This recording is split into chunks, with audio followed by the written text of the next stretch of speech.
This is Timothy Snyder. It's the 25th of October, 2024. I'm in Oklahoma City. I'm thinking today about the first lesson of On Tyranny, which is do not obey in advance.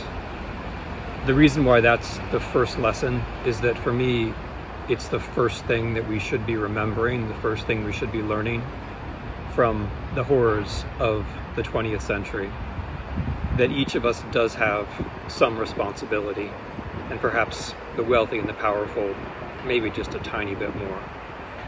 The reason why this is the lesson of the 20th century, the reason why it's the first lesson on tyranny, is this. Those who work on the Nazi period, the period of the Nazi takeover, know that much of Hitler's rise to power had to do with people making adjustments in 1933, 1934. People anticipating what he would want from them and then going halfway.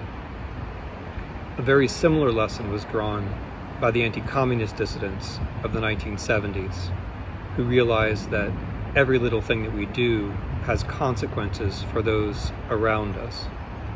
They counseled as well not to obey in advance, but to instead live as if we were free.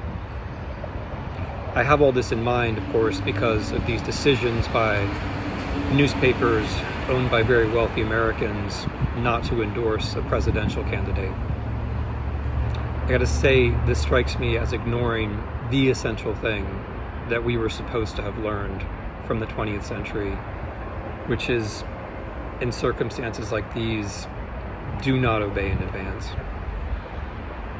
If what you do is based on your anticipation, as it so obviously is, that an authoritarian might be about to come to power, then what you are doing is making it more likely that that authoritarian will come to power. And since you have already made concessions before he came to power, you're preparing yourself for making more concessions after he comes to power. And what's worse, if you're in a position of wealth and power yourself, you're discouraging all the other people who are less wealthy and less powerful.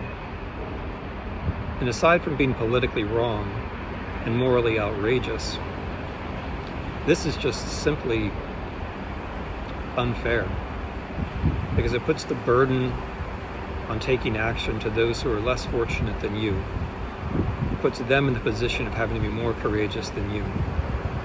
And of course, what it really means when someone who's wealthy and powerful makes adjustments, obeys in advance, what it really means is that they think, well, I'm going to be fine.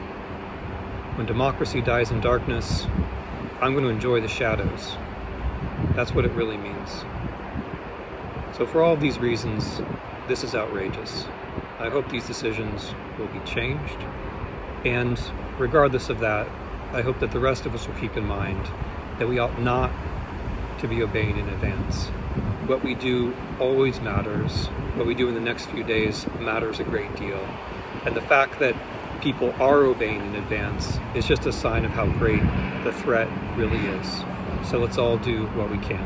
Again, Tim Snyder, 25 October 2024, Oklahoma City.